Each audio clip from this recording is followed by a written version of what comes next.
Salut et bienvenue dans cette nouvelle vidéo. Aujourd'hui, on va plonger dans un sujet qui nous concerne tous, notre relation avec les réseaux sociaux.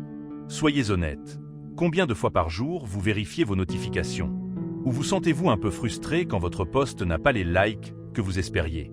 Pas de honte à cela, on est tous passés par là.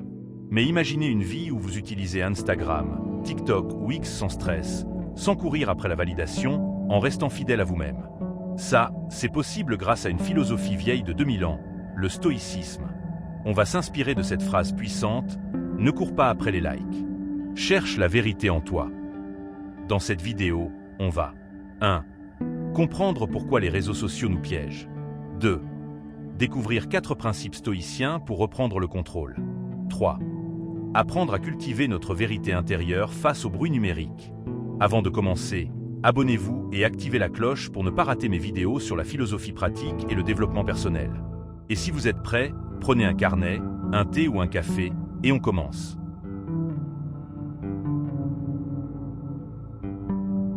Posons le décor. Les réseaux sociaux, c'est génial pour partager, s'inspirer ou rester connecté. Mais ils sont aussi conçus pour nous rendre accros. Chaque like, chaque commentaire, c'est une petite dose de dopamine, comme une récompense au casino. Une étude de l'Université de Californie en 2023 a révélé que 62% des utilisateurs ressentent une pression pour montrer une vie parfaite en ligne. Quand on poste une photo ou une idée, on attend souvent une réaction. Et si elle ne vient pas, on se sent jugé, parfois même rejeté.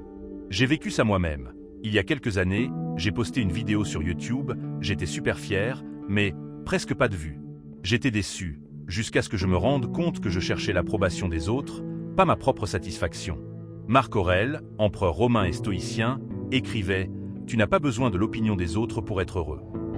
Les stoïciens nous rappellent que notre valeur ne vient pas d'un algorithme ou d'un pouce levé. Les réseaux sociaux, c'est aussi le royaume de la comparaison. Vous scrollez, et bam, une story d'un ami en vacances à Bali, un influenceur avec un corps de rêve ou un collègue qui annonce une promo. Et vous, vous êtes juste en pyjama, à manger des céréales.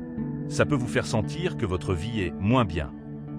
Le philosophe Alain de Botton appelle ça la comparaison sociale et elle alimente l'anxiété. Épictète, un autre stoïcien, dirait « Pourquoi te comparer? Tu ne contrôles pas leur vie, seulement la tienne. » Enfin, les réseaux sociaux volent notre attention. En 2025, on passe en moyenne 2,5 heures par jour à scroller, selon Data Portal. Ça fait 900 heures par an. Imaginez ce qu'on pourrait faire avec ce temps. Apprendre une langue, écrire un livre ou juste être présent.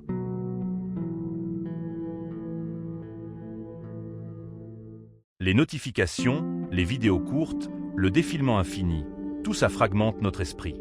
Marc Aurèle disait « Concentre-toi sur ce qui est essentiel, rejette le reste ». Mais comment faire face à ce tourbillon? C'est là que le stoïcisme entre en jeu. Le premier principe, c'est la dichotomie du contrôle, enseignée par Épictète. J'ai posté une vidéo dessus sur cette chaîne, je t'invite à la regarder. Donc Épictète disait « Certaines choses dépendent de nous, d'autres non. Concentre-toi sur ce que tu contrôles. » Sur les réseaux sociaux, vous ne contrôlez pas combien de likes vous recevez, ni les commentaires, ni ce que l'algorithme décide de montrer. Mais vous contrôlez vos intentions, vos posts et votre réaction face aux résultats. Voici un exercice que je propose. Prenez une seconde, fermez les yeux et pensez à votre dernière publication. Pourquoi l'avez-vous partagée? Pour plaire ou pour exprimer quelque chose de vrai? Si c'était pour plaire, pas de jugement. Mais la prochaine fois, essayez de poster avec une intention personnelle. Le deuxième principe, c'est la tempérance ou la modération. Sénèque, un autre stoïcien, disait « Ce n'est pas d'avoir peu, mais de désirer beaucoup, qui rend pauvre ». Les réseaux sociaux nous poussent à consommer sans fin. Vidéos, stories, tweets. On finit par perdre des heures. Voici un exemple pratique. J'ai testé une règle, 30 minutes max par jour sur les réseaux. J'utilise une appli comme Freedom pour bloquer les distractions. Résultat, j'ai retrouvé du temps pour lire, écrire et même juste penser. Essayez une journée sans scroll par semaine. Ou fixez une alarme pour limiter votre temps. Ça semble dur, mais c'est libérateur.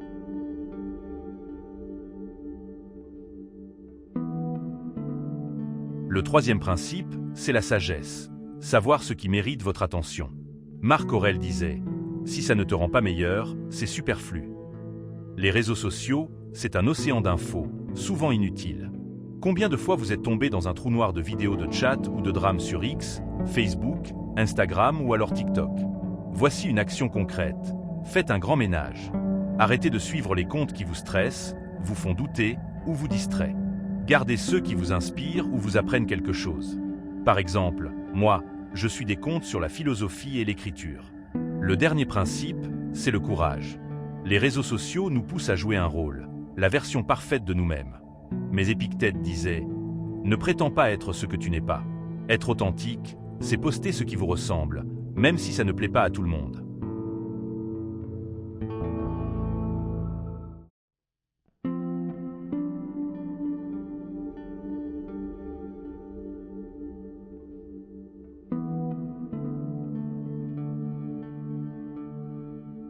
La vérité intérieure, c'est ce qui nous guide quand le monde extérieur est chaotique.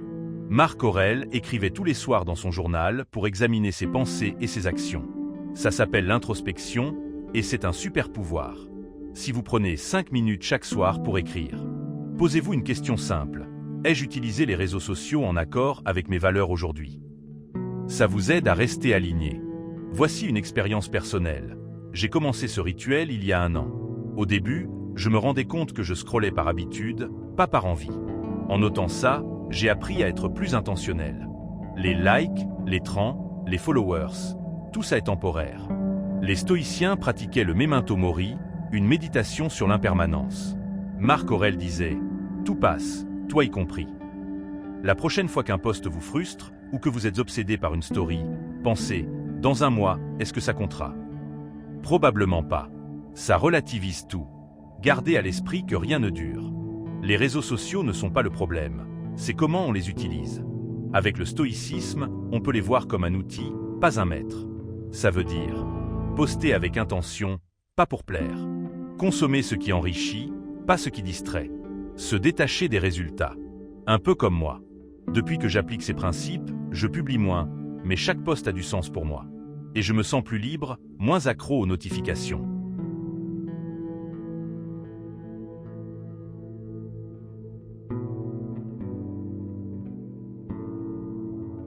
On arrive à la fin de cette vidéo. On a vu que les réseaux sociaux peuvent nous piéger dans la validation, la comparaison et la dispersion. Mais avec le stoïcisme, on a des outils puissants. La dichotomie du contrôle pour se recentrer. La tempérance pour limiter la surconsommation. La sagesse pour choisir ce qui compte. Le courage d'être authentique. Et surtout, on a appris que la vraie liberté, c'est de chercher la vérité en soi, pas dans les likes.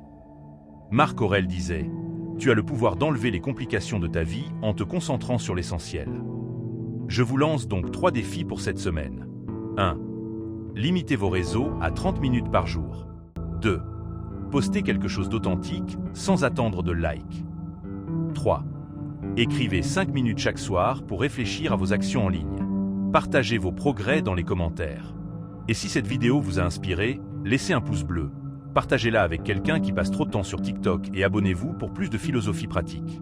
Merci d'avoir écouté, je tenais vraiment à partager cela avec vous. Prenez soin de vous, restez vrai, et à très bientôt pour une nouvelle vidéo.